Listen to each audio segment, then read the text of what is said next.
Chegamos ao momento de ouvirmos a palavra. É o momento de maior relevância, maior importância. Um elemento insubstituível no culto. Louvor, oração, sobretudo a palavra de Deus. Nos momentos de maior perseguição, os missionários decoravam textos inteiros, até mesmo um livro inteiro da Bíblia, para poder passar adiante a palavra de Deus. Ousadamente, muitos deram a sua vida, morreram a fio de espada, queimados nas fogueiras, decapitados, enforcados, jogados aos leões, às feras, para que hoje a palavra pudesse correr livremente. Aproveitemos enquanto é oportuno, não é verdade? E levemos esta palavra adiante. Abra aí a sua Bíblia em Marcos capítulo 3. No cumprimento da missão, a guerra, a oposição, mas contra Jesus não existe valentão. Diz assim o texto bíblico: então ele foi para casa. Não obstante, a multidão afluiu de novo, de tal modo que nem podiam comer. E quando os parentes de Jesus ouviram isto, saíram para o prender, porque diziam: está fora de si, está louco. Os escribas que haviam descido de Jerusalém diziam: ele está possesso de Beelzebu, e é pelo maioral dos demônios que expele os demônios. Então, convocando-os, Jesus lhes disse, por meio de parábolas: como pode Satanás expelir Satanás? Se um reino estiver dividido contra si mesmo, tal reino não pode subsistir. E se uma casa estiver dividida contra si mesma, tal casa não poderá subsistir. Se, pois, Satanás se levantou contra si mesmo e está dividido, não pode subsistir, mas perece. Ninguém pode entrar na casa do valente para roubar-lhe os bens, sem primeiro amarrá-lo, e só então lhe saqueará a casa. Em verdade eu vos digo, que tudo será perdoado aos filhos dos homens, os pecados e as blasfêmias que proferirem, mas aquele que blasfemar contra o Espírito Santo, não tem perdão para sempre, visto que é réu de pecado eterno. Isto porque diziam: está possesso de um espírito imundo. Versículo 31. Nisto chegaram sua mãe e seus irmãos, e tendo ficado do lado de fora, mandaram chamá-lo. Muita gente estava ali assentada ao redor dele, e lhe disseram: olha, tua mãe e teus irmãos e irmãs estão lá fora à tua procura. Então ele lhes respondeu dizendo: quem é minha mãe e meus irmãos? E correndo olhar pelos que estavam assentados ao redor, disse: eis minha mãe e meus irmãos. Portanto, qualquer que fizer a vontade de Deus, este é meu irmão, irmã e minha mãe. Glória a Deus. Que esta palavra poderosa inspire, ilumine, enriqueça e abençoe os vossos corações, Igreja de Jesus. Vamos orar a Deus. Vamos falar com o Pai.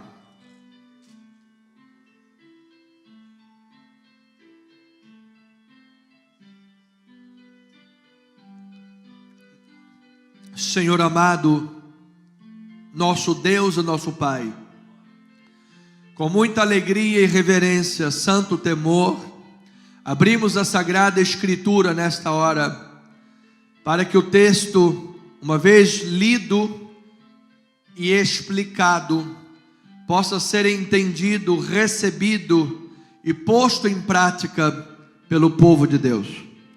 E assim, possamos, no cumprimento da missão, diante da guerra e da oposição, entender que perante o teu nome e a tua palavra, de fato, não existe valentão, porque a tua palavra permanecerá até o fim. Tudo passará, mas a palavra permanecerá. Assim sendo, Pai, queremos nós, como discípulos, avançar no conhecimento e no discipulado, para que sejamos instrumentos nas tuas mãos, para que diante deste mundo valente, tenhamos a autoridade de Deus, para viver a missão e a vitória da missão. Assim nós oramos em o nome do Senhor da missão, o Senhor Jesus Cristo, para a glória de Deus, e o povo amado do Senhor Jesus, diga amém e amém. Obrigado, amada bispa. Amada família, santos de Deus, mais do que vencedores em Cristo Jesus, Deus seja louvado nas alturas.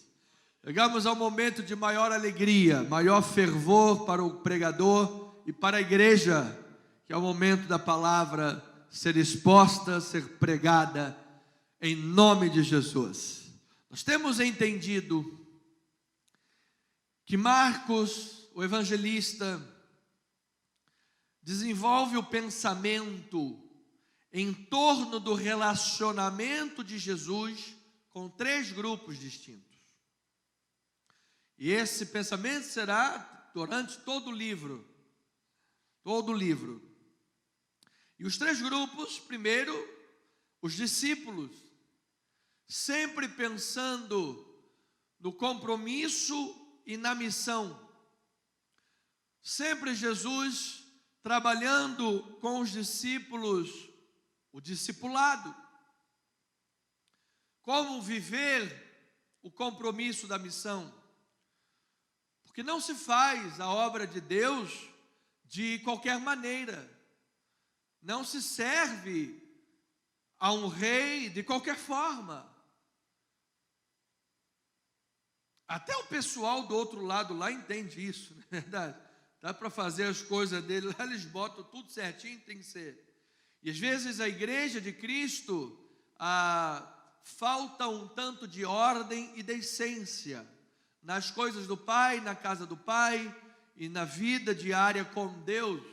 E o Senhor Jesus vai trabalhando isso na vida dos discípulos, para que eles amadureçam, para que sejam semelhantes a Cristo, semelhantes a Ele, e possam comprometidamente viver a missão do reino, enviados a pregar e a usar da autoridade que o Senhor lhes conferiu, como vimos no último culto. Jesus trabalha as multidões, na sua questão da popularidade. Ele trazia, onde andava, vinha gente da Idumeia, vinha gente da Cesaré, vinha gente de Tiberíades, de Betsaida, vinha gente de Corazim, de Siquém, e de toda parte, onde Jesus chegava, a casa ficava cheia. As pessoas sabiam o que Jesus fazia, e aí a popularidade dele crescia, mas Jesus com compaixão, Jesus é um Deus compassivo, amado. Ele olhava aquelas pessoas como ovelhas que não têm pastor, e ele as curava, ele as sarava, ele tocava em leproso. Imagina um marginalizado da sociedade, um impuro, ele tocava e ele curava. Jesus é um Deus compassivo e Ele também tem compaixão do seu povo. E que tenha compaixão, Senhor, da grande multidão que muitas das vezes enche igrejas, mas por motivos equivocados. E que nós sejamos instrumento de Deus para abençoar esta nação brasileira. E Jesus também tem os seus embates com os líderes religiosos, onde Marcos apresenta uma grande oposição, rejeição, resistência a Jesus e ao seu ministério. E amados, não se enganem, porque muitos que se apresentam em nome de Jesus, na verdade estão se colocando no lugar de Jesus e resistindo à obra de Jesus. Essa é propriamente a figura do anticristo. Ele não vai aparecer dizendo: olha, aquele Cristo que veio há 2000 anos atrás era falso profeta, ele não é de nada, eu é que sou. Não, não vai ser assim. Ele vai se apresentar como se fosse a nova encarnação daquele Cristo, como se fosse o próprio Cristo, e vai arrastar muitos com ele. Há pouco tempo atrás morreu um cara que se dizia Cristo. Ele achava que era Cristo. E aí ele lá no púlpito da seita dele dizia: no final do culto vou pagar a rodada de cerveja para todo mundo. E o pessoal, E aí o pessoal tatua no braço 666. Um falso Cristo, um falso profeta, um líder religioso que se opõe a Cristo. Uma vez eu comi num restaurante, sentei e vi uma placa escrito graça sobre graça. Até então, éramos da igreja Cristo Vive de Campinho, eu achei que fosse parte da igreja, né? E aí fui lá, e falei: vocês são da igreja Cristo Vive? Que bênção e tal. O cara, na hora, vai para ponto que partiu, seu filho da pulga, e assim, gritando alto para todo mundo ouvir. Aí eu disse: que isso, rapaz, você está em pecado. Que pecado é isso? Pecado é aquilo, pecado não existe, você não sabe de nada. Aí eu disse: mas o que aconteceu com Romanos capítulo 6? Permaneceremos no pecado para que a graça seja mais abundante? De modo nenhum. Como viveremos no pecado? Nós que para ele morremos. Nós estamos mortos para o pecado, mas o pecado ainda está vivinho por aí. E aí eu fui embora, o cara estava querendo arrumar briga, e eu ia chamar a polícia. Mas eu falei: não vale a pena, é um herético, não é verdade? Mas são esse tipo de oposição que Cristo enfrentou. Então, amados, família espiritual, quando nós lemos a primeira parte do capítulo 3, nós vemos o lado positivo desse capítulo, porque Jesus saiu nesse relacionamento com os grupos, ele saiu do contexto urbano para ministrar junto ao mar da Galileia. E quando diz que Jesus vai para o mar da Galileia, para as margens do mar, é porque Jesus está indo para algum tipo de enfrentamento. Esses grupos, de uma forma ou de outra, viviam batalhas espirituais. Amado, crescer dói, ponto final. Não devemos evitar o desconforto, não devemos nos fazer de vítimas. Jesus foi para a beira do lago para curar os enfermos, libertar os possessos e fazer a obra. Então, amado, eu vou lhe dizer: não tenhas medo de onde Deus te colocar diante das questões que se apresentarem, porque Deus é quem te capacita para a obra que Ele te chamou. Deus quem capacita. Então ele curou, ele demonstrou autoridade sobre os poderes, e ao mesmo tempo houve um avanço no discipulado, porque Jesus elegeu, capacitou 12 pessoas, 12 discípulos, apóstolos, e os tornou o novo Israel restaurado. Você se lembra que de Malaquias para Mateus, 400 anos Deus ficou em silêncio. 400 anos não houve palavra profética. Apesar do grande movimento que havia em guerras, macabeus e tantas coisas, a palavra profética não era dada. E agora, Jesus Cristo estava dizendo: eu envio vocês para pregar. Eu estou restaurando a igreja, eu estou restaurando Israel, eu estou tornando vocês um Israel restaurado. Ide em meu nome, pregai a palavra, vão expelir demônios, e onde vocês estiverem, eu estarei com vocês. Louvado seja o Senhor. É a autoridade que Deus concedeu à igreja, é o discipulado, é o estágio que Deus concedeu à igreja. Então no capítulo 3, no versículo 10 e 11, 13 a 15, ele diz assim, olha lá, pois curava muitos. Olha que Jesus compassivo e maravilhoso, amado. Curava muitos, versículo 10, de modo que todos os que padeciam de qualquer enfermidade, o que faziam? Se arrojavam a ele para o tocar. Também os espíritos imundos, quando viam, prostravam-se diante dele e exclamavam: Tu és o Filho de Deus. Amado, que autoridade Jesus tem, amado, no mundo espiritual. Olha, a tua casa está debaixo da autoridade espiritual do Senhor Jesus, amado. Demônio não vai entrar na tua casa, amado. Coloque a tua casa, coloque todos os bens que entram na tua casa, os programas de televisão na tua casa, tudo debaixo da autoridade de Jesus. E em nome de Jesus, a tua residência é ungida e abençoada. É uma pequenina igreja, é o lugar onde a glória de Deus se manifestará, amado, para a glória de Cristo Jesus. E agora, olha o versículo 13, ele diz: depois subiu ao monte, chamou os que com ele mesmo quis, e vieram para junto dele, junto de Jesus. Então designou 12 para estarem com ele, para os enviar a pregar e a exercer a autoridade de expelir demônios. Eu recebo esta palavra, amado. Olha, junto de Jesus nós parecemos com Jesus. Junto de Jesus nós somos semelhantes a Jesus. Juntos de Jesus, onde você anda, Jesus está andando contigo, amado. Você não está vendo, quando você está orando, Jesus está recebendo a tua oração. Quando você está lá cansado, Jesus está te pegando no ombro, no colo, dizendo: eu estou contigo, filho, não temas, não te assombre, eu sou o teu Deus, eu te guardo, eu te livro para a glória do nome de Jesus Cristo. É junto dele. Jesus quer proximidade com a igreja. Jesus quer uma igreja íntima dele, uma igreja que tenha conhecimento dele, não um povo que viva distante dele. Diga glória a Deus por isso. Então, o ministério de Jesus aos pecadores e seu chamado para restaurar a vida dos excluídos, tornando-os parte dos 12.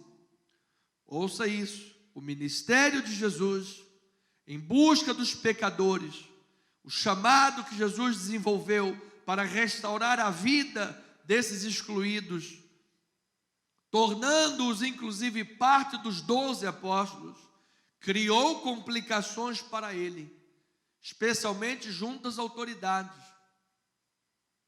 Amado, quando você está fazendo bem, sempre você vai encontrar problemas no meio do caminho. Você começa a mexer, você sabe, ajudar quem está na necessidade, começa a fazer a obra do Pai, se levanta um, se levanta outro. Enquanto a gandaia está solta, roubando para todo lado, ninguém está nem aí. Quando se levanta alguém para fazer o bem, pronto, começa o problema. Começa a se levantar o juízo de valor, começa a se levantar os justiceiros de pau oco. Então eu vou lhe dizer uma coisa, amado, não é diferente na nossa vida. Debaixo das perseguições, entretanto, Deus está no controle da tua vida, amado. Deus está no controle.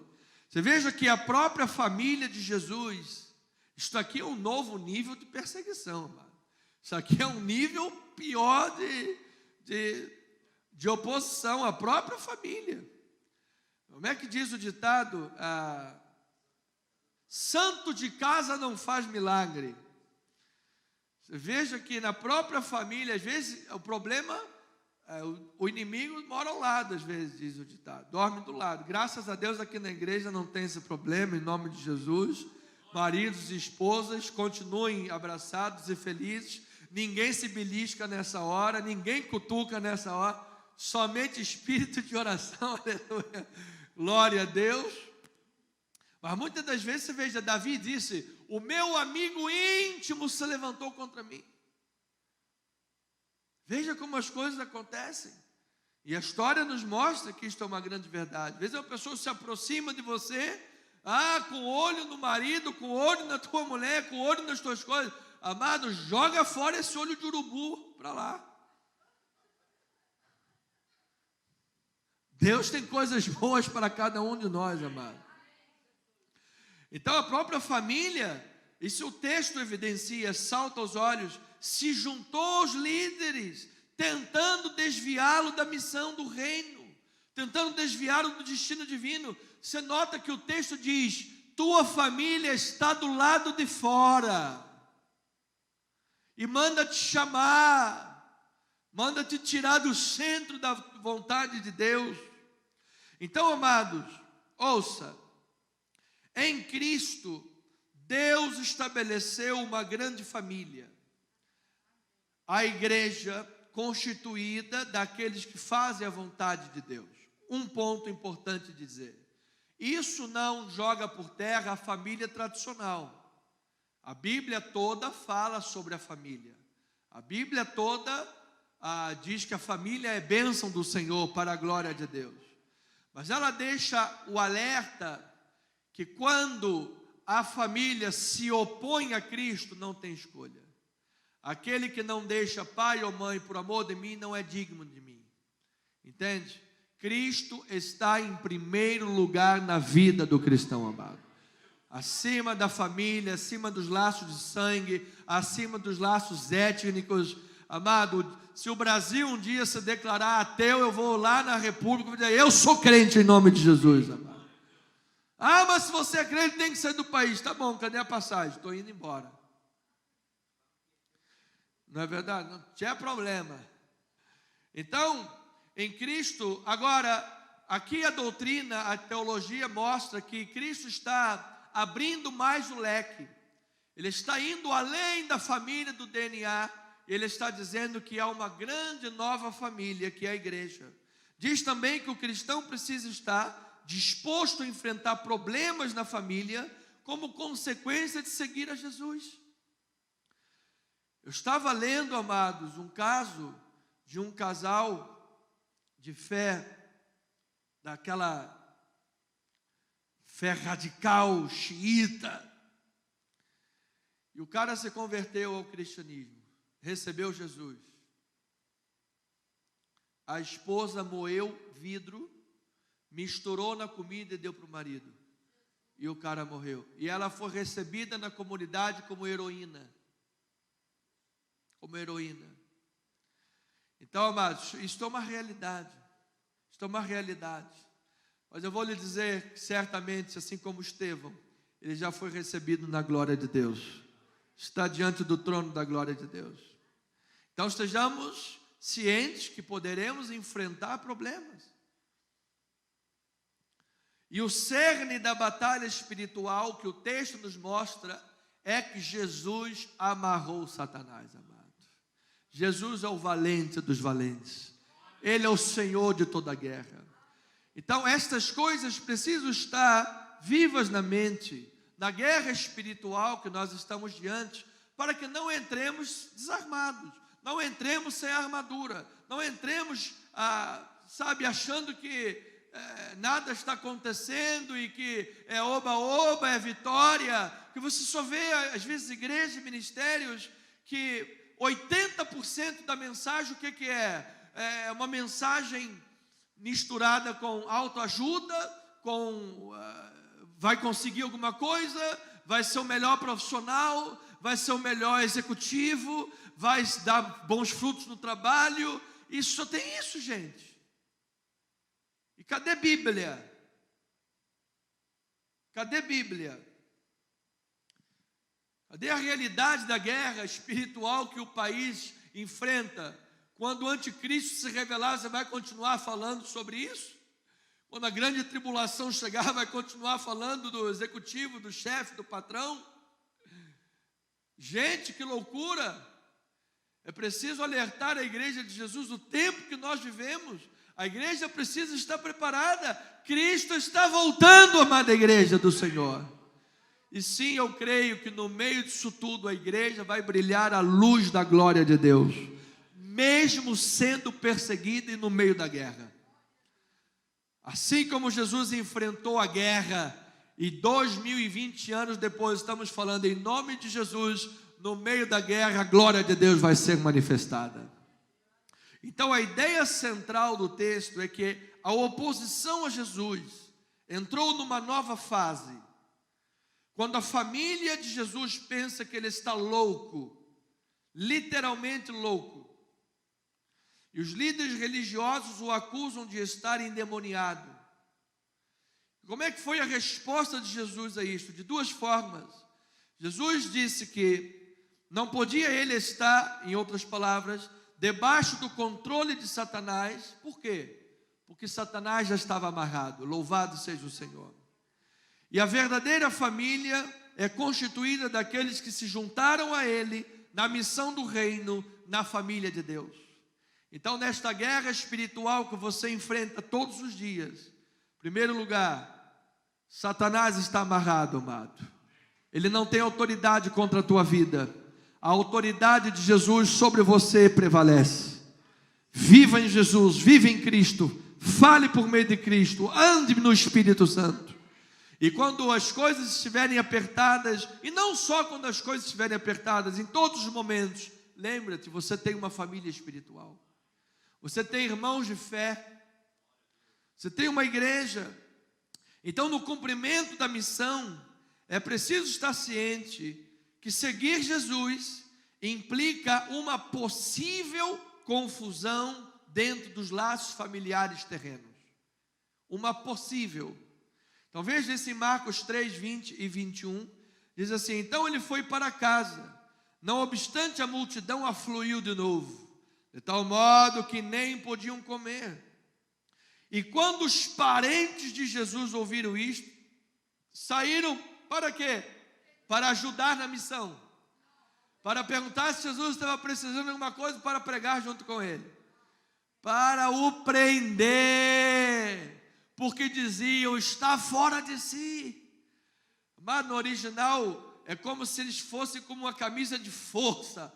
Vamos prender esse cara que ele está maluco.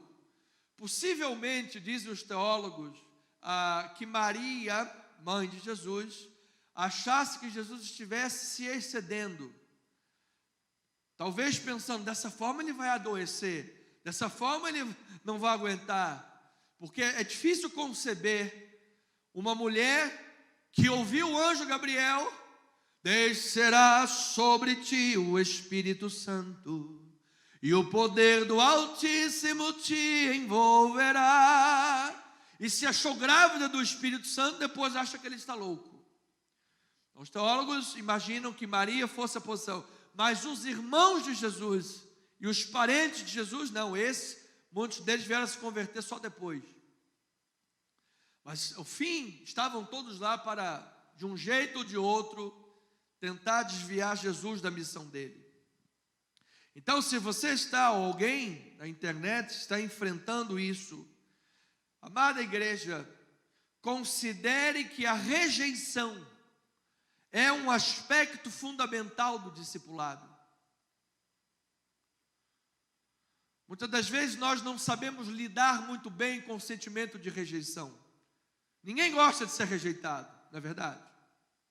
Nós temos necessidade de sentimento de pertença, de aceite. Sentimos-nos parte de um grupo. Um adolescente, então, faz loucuras para se sentir parte de um grupo. Se tiver que pintar o cabelo de verde fluorescente, ele pinta. Se tiver que botar uma caçapa de, sei lá, de 50 centímetros na orelha, ele bota. Aquele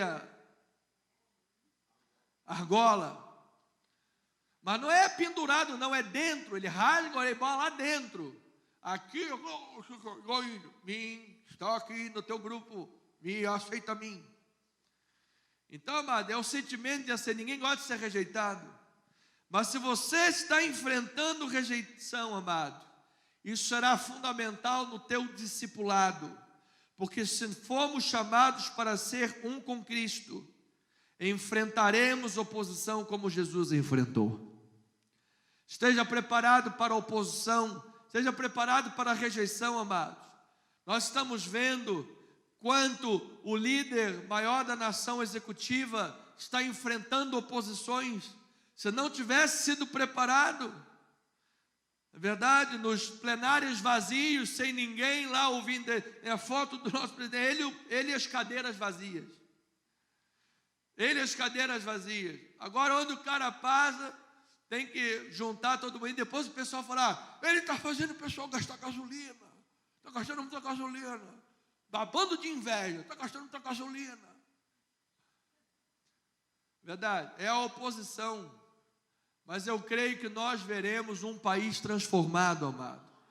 E digo com amor no coração, mesmo que você não goste do presidente da República, mesmo que você não goste dele, amada igreja, ouça o que o bispo vai lhe dizer.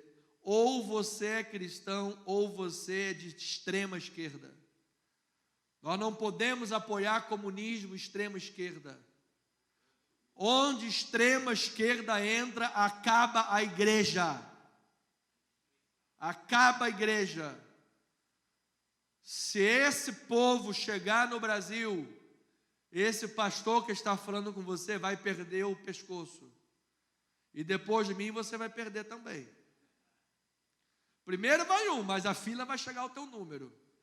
Número 3. Ai, meu Deus, por que eu não votei naquele cara? Ele era meio maluco, falava umas besteiras, ele era meio assim, mas pelo menos a gente tinha um país livre. Aí chorar o leite derramado não dá mais. Então, amada igreja, Jesus enfrentou a oposição. Então, a questão da rejeição, ela é bem desenvolvida por Marcos. E aqui nós vemos até que ponto ela pode chegar, envolvendo muitas vezes os entes mais queridos. As pessoas que mais necessitamos, às vezes, de um apoio, de uma palavra, é de onde virá a oposição. Então, quando Jesus disse, por exemplo, não vim para trazer paz, vim para trazer espada. O que Jesus estava dizendo? Estava se referindo à intensa hostilidade e até ao martírio que poderia acontecer como resultado de segui-lo. Você quer me seguir? Possivelmente vai enfrentar a espada. Ou seja, com Deus a paz. Em Cristo você tem paz com Deus, diga glória a Deus por isso. Mas frequentemente no mundo terreno temos pouca paz. É ou não é verdade? Martinho Lutero disse algo importante: a paz, se possível, a verdade a qualquer preço. A qualquer preço.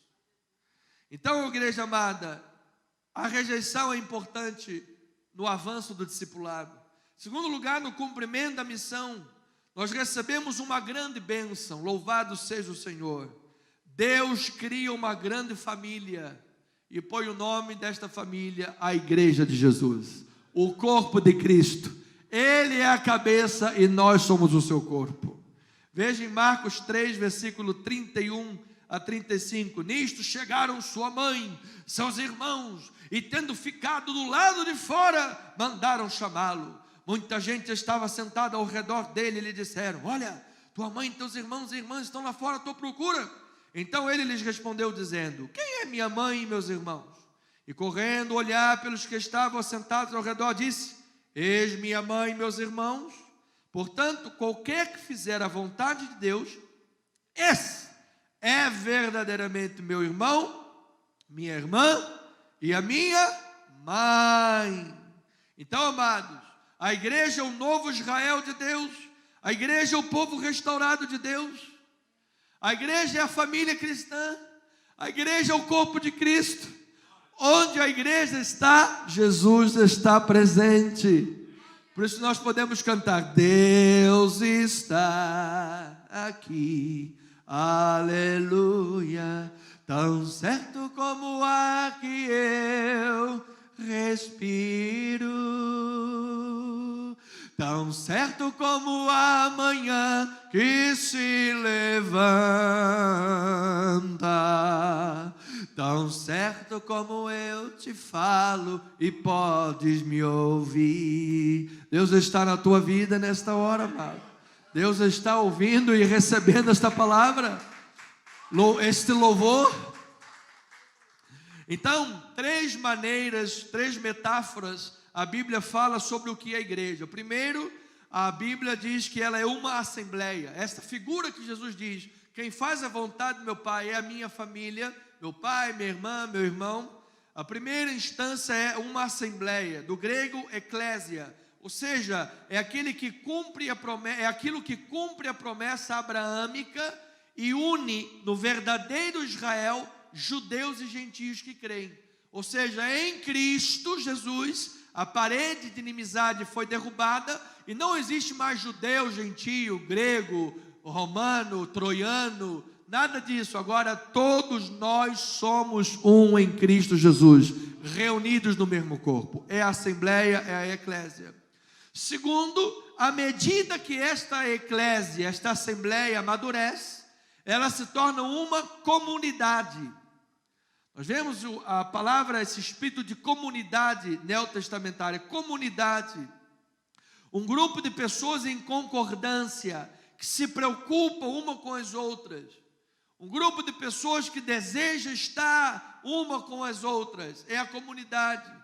Ah, o irmão faltou, está doente, vamos ligar para ele. Como é que está, irmão, aí? Você está resfriadinho? Olha, tomou aspirina. E aí, como é que dor de cabeça? Não, essa daí tomou Doril, a dor sumiu. Glória a Deus por isso. E você para de beber Coca-Cola que vai emagrecer. Então você dá conselhos porque você se preocupa. Você ama a igreja, você tem vontade de abençoar os irmãos. E essa comunidade se torna, por fim, uma família. Ou seja, com membros que se amam, se envolvem profundamente. Quando alguém da igreja está doente, vai visitar, chora com ele. Alguém partiu para o Senhor, todo mundo chora. Alguém recebeu uma vitória, todo mundo fica alegre. Glória a Deus, aleluia, louvado seja. Tudo é motivo para festa. Traz um bolo, traz um pastel, traz um negócio desse. Então é a alegria do povo cristão, amado. É verdade? É a bênção do Senhor. É a família cristã. É a família. Terceiro, cuscuz. A próxima vez vai ser o cuscuz que a amada sua sogra vai trazer. Vamos orar para a sua sogra ter sempre saúde, como a sogra de Pedro. No cumprimento da missão, é preciso considerar duas coisas, amado. Duas coisas. Em terceiro lugar, no cumprimento da missão, é preciso considerar duas coisas. A batalha espiritual é real. Existe uma batalha espiritual. Você sabe que uma das coisas que o inimigo mais quer é ficar escondido, camuflado. Ninguém sabe que o inimigo está ali agindo. Ninguém sabe, está ali camuflado, escondido, igual uma raposinha. Quando percebe, a vinha já está destruída. Agora é preciso saber e crer e orar em cima disso. Satanás está amarrado em nome de Jesus, amado. Para a glória de Deus. Marcos 3, 22, diz assim a palavra, 22 a 27. Olha lá, os escribas que haviam descido de Jerusalém diziam: ele está possesso de Beelzebu, e é pelo maioral dos demônios que expele os demônios. Então, convocando-os, Jesus lhes disse, por meio de parábolas: como pode Satanás expelir Satanás? Se um reino estiver dividido contra si mesmo, tal reino não pode subsistir. Se uma casa estiver dividida contra si mesmo, tal casa não poderá subsistir. Ele está falando da realidade da guerra, da guerra espiritual que existe. Se, pois, Satanás se levantou contra si mesmo, está dividido, não pode subsistir, mas perece. Agora, olha a segunda realidade. Ninguém pode entrar na casa do valente para roubar-lhe os bens, sem primeiro amarrá-lo, e só então lhe saqueará a casa. Então, preste atenção, ovelhinha amada. Muitos cristãos acreditam intelectualmente que Satanás existe, mas vivem como se ele não existisse. São chamados ateus, entre aspas, pragmatistas ou pragmáticos. Por quê? Intelectualmente eles até creem que Satanás existe, mas vivem como se não existisse. Ou seja, são ateus pragmáticos. Então, amados, a realidade é que estamos envolvidos diretamente numa guerra cósmica. E as almas das pessoas estão no campo de batalha. Precisamos orar pela nossa família. Precisamos orar pela conversão dos nossos entes queridos. Precisamos orar pelo nosso ambiente de trabalho. Precisamos orar pelo nosso país, orar pelas nossas autoridades, orar pelo nosso executivo, legislativo e judiciário, orar pelas autoridades desse país e declarar que a nossa nação esteja nas mãos de Jesus. Nas mãos de Jesus.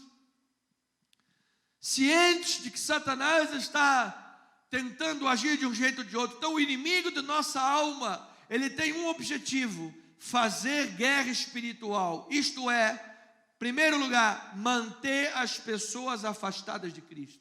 Veja o que diz em 2 Coríntios, capítulo 4, versículo 4. Ele diz: nos quais o Deus deste século, o que ele fez? Cegou o entendimento dos incrédulos, para que eles não resplandeça a luz do evangelho da glória de Cristo, o qual é a imagem de Deus. Olha a guerra aí, amado. Olha a guerra aí. O inimigo cegando o entendimento dos incrédulos. E o cara acredita em fada. Ele acredita em Papai Noel. Acredita em duende. Acredita em Saci Pererê. Acredita no lobo mau. Acredita. Até que 9 dedos no lobo. Acredita em tudo. Mas não acredita em Jesus. É verdade? Então, o segundo estágio da guerra, eu vou dizer, do inimigo, do seu intento, é devorar o povo de Deus. Veja o que diz em 1 Pedro 5,8. É o intento dele, não diz que ele vai conseguir, mas é uma intenção dele. E muitas das vezes consegue em algumas áreas da vida, como lhe damos brecha. Mas diz a palavra do Senhor: sede sóbrios e vigilantes. Diga amém por isso, amado. Por isso que a bebida alcoólica, a excessiva, não é cristão. Não é cristão. Se você no dia da ceia, agora vai ter lá um peixinho, você tem condições de tomar um copinho de vinho e parar, tudo bem.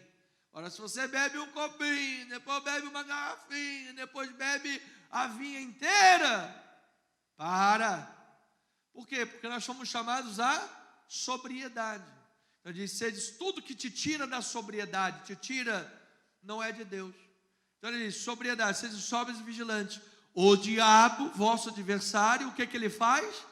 Anda em derredor como um leão que ruge, procurando alguém para devorar. Resistir-lhe firmes com a água do Jordão, que você recebeu na manhã do milagre. É isso que diz? Não.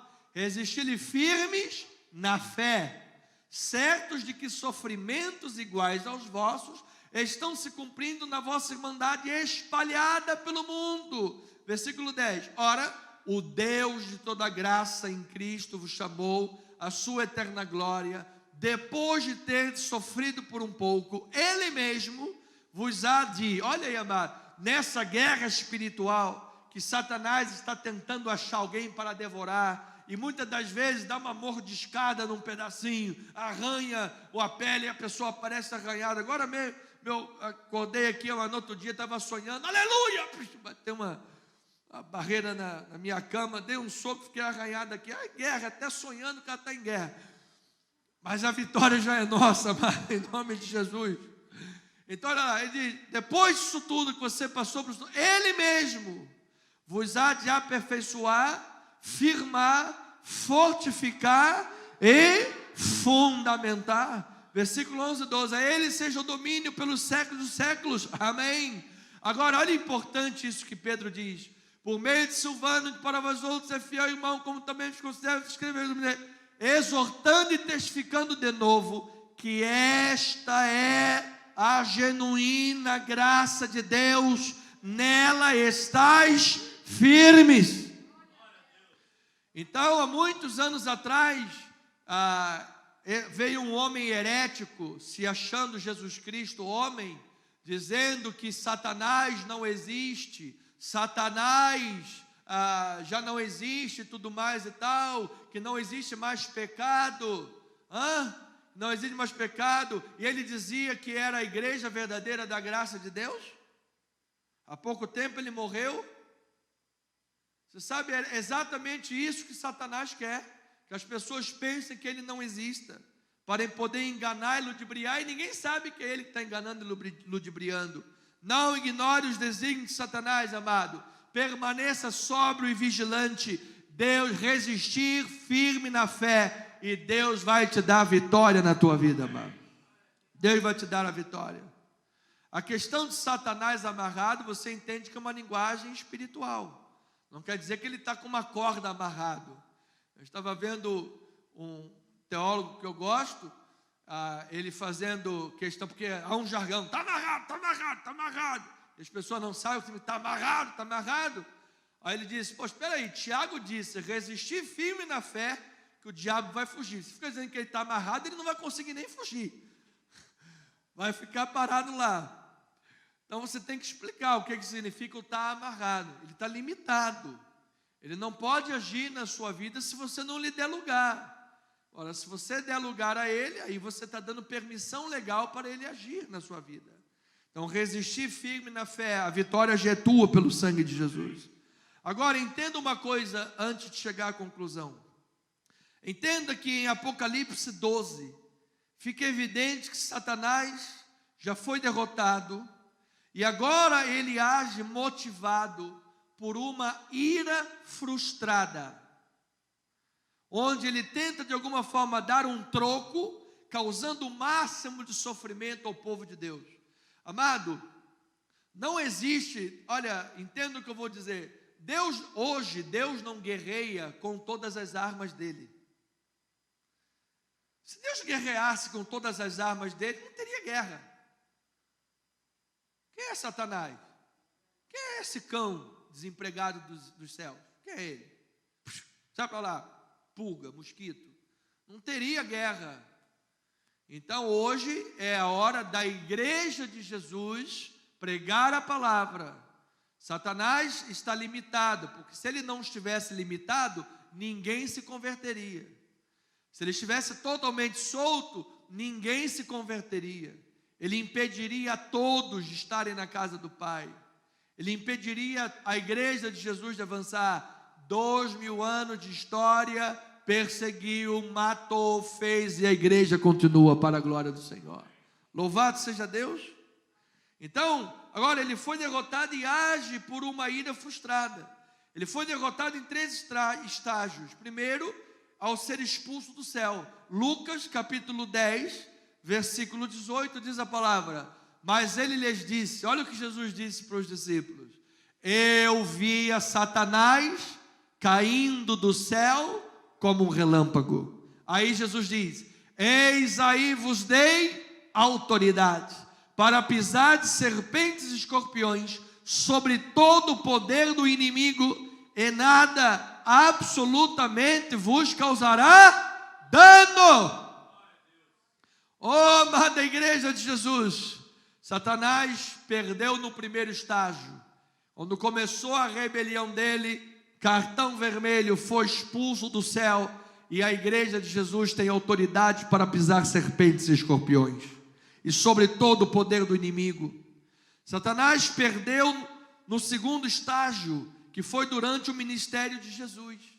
Eu poderia citar milhões de textos, por exemplo, no deserto, quando Jesus disse: retira-te, Satanás, e ele se retirou. Mas eu vou citar o versículo 27, que é propriamente do próprio texto que estamos lendo, que diz que ninguém pode entrar na casa do valente para roubar-lhe os bens, sem primeiro amarrá-lo, e só então saqueará a casa. Amado, durante todo o ministério de Jesus, Jesus venceu a Satanás. Ele expeliu demônios, ele curou enfermos, ele ressuscitou mortos, e ao terceiro dia ele venceu a morte. Ele tomou as chaves da morte e do inferno das mãos de Satanás, de maneira que Satanás não é rei nem no inferno. Jesus é o Rei dos reis e o Senhor dos senhores. Ele é o rei da igreja, ele está no controle absoluto da igreja de Jesus. Louvado seja o seu nome. O terceiro estágio da derrota de Satanás foi na cruz. Capítulo 2, versículo 13 de Colossenses, ele diz assim: e a vós outros que estáveis mortos pelas vossas transgressões e pela incircuncisão da vossa carne, vos deu vida juntamente com ele, perdoando todos os nossos delitos. Em primeiro lugar, Satanás podia te acusar por causa dos nossos delitos. Jesus tirou a munição de Satanás, perdoou todos os delitos. A arma dele não tem munição, glória a Deus por isso. Tendo cancelado o escrito de dívida que era contra nós, que constava de ordenanças, o qual era prejudicial, removeu inteiramente, encravando-o na cruz. Havia uma religião vazia, havia uma religião que no Novo Testamento se opôs a Cristo, havia uma religião que nos era prejudicial. Jesus removeu inteiramente, encravando numa cruz. E versículo 15: despojando os principados e as potestades, publicamente os expôs ao desprezo, triunfando deles na cruz. Louvado seja o Senhor.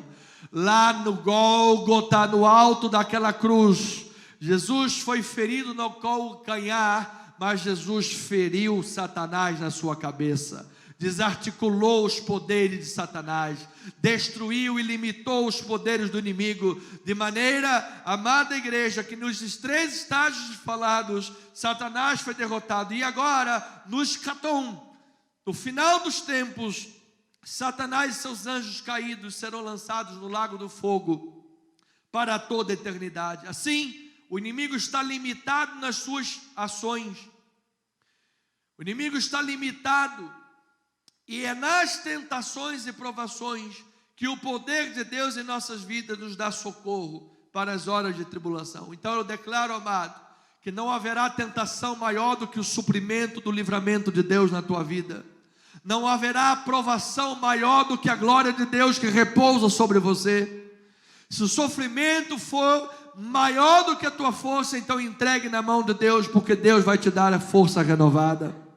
Hebreus capítulo 2, versículo 14, diz a palavra do Senhor: visto, pois, que os filhos têm participação comum de carne e sangue, destes também Jesus igualmente participou, para que por sua morte destruísse aquele que tem o poder da morte, a saber, o diabo, e livrasse todos que pelo pavor da morte estavam sujeitos à escravidão por toda a vida. Pois ele, evidentemente, não socorre anjos, mas ele socorre a descendência de Abraão.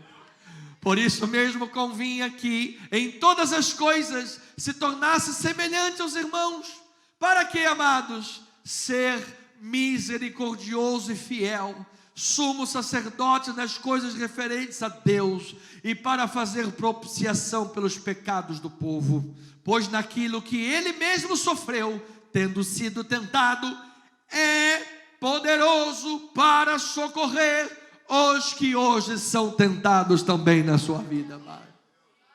Vamos louvar ao Senhor, vamos com alegria louvar ao Senhor, porque se há tentação, há livramento. Porque se há provação, há vitória. Se há guerra e oposição, para Jesus não há valentão, porque Ele já amarrou o valente na sua casa.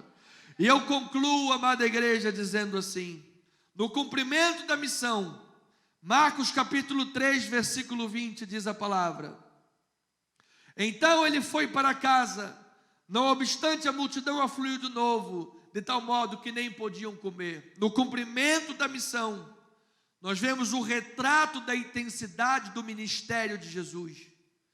No cumprimento da missão, nós vemos a profundidade da compaixão com que Jesus tratava o compromisso da missão e do seu povo. Ele não tinha tempo nem para comer. Essa era a intensidade do seu ministério. Essa era a profundidade da sua compaixão. As pessoas doentes afluíam de todo lado, oprimidas de todas as formas. Quando viam Jesus, se arrojavam sobre ele para o tocar, porque apenas um toque de Jesus as libertava. Apenas um toque de Jesus as curava. Apenas um toque de Jesus nesta área da tua vida pode sarar esta enfermidade. Apenas um toque da compaixão do Mestre pode restaurar a debilidade da mão ressequida. Pode restaurar a debilidade do homem sobre a maca, cheio de pecados, mas que ele diz: estão perdoados os seus pecados. Levanta, filho, toma esse leito de enfermidade, toma esse leito de morte, toma esse leito de pecados que estava a tua vida emaranhada. Você está curado espiritual, está curado fisicamente, está curado mentalmente, está curado socialmente. Volta para a tua família, volta para o teu trabalho, volta para a tua casa. A intensidade do ministério de Jesus era tão grande que ele não parava, as pessoas iam atrás dele, e Jesus ia e falava: venha, venha, você que está cansado, sobrecarregado, e eu vou te aliviar. Esse é o amor do nosso Mestre. E qual é a nossa posição perante a obra de Deus? Está chovendo, não vou à igreja. Está calor, eu vou para a praia. Eu vou pegar um solzinho, cenoura e bronze. À noite é um cineminha, uma pipoca, um guaraná e um sanduíche do Bob's.